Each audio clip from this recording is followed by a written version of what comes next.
হাবিবি কাম ফুলুস। আমরা এখন আছি বাইরের দেশে। আল্লাহ হাবিবি আল্লাহ খালা আল্লাহ বাংলাদেশ নগদ বাংলা লেখা দেখা যাচ্ছে পিছনে। আল্লাহ হাবিবি ইনটা শোগল মাফি শোগল।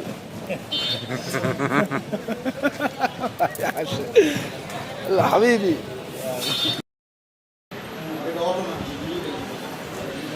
সাদেক তাল হেনা বন্ধু এদিকে আসো। এস আকবর ইনতা তোমার কি খবর? আনা কালাম মালুম তুমি বুঝো না, বুঝতেছো না। আমরা এখন আছি বাইরের কান্ট্রিতে। বুঝবো না। মাফি সোগল মাফি সোগল, কাজ নাই কাজ নাই।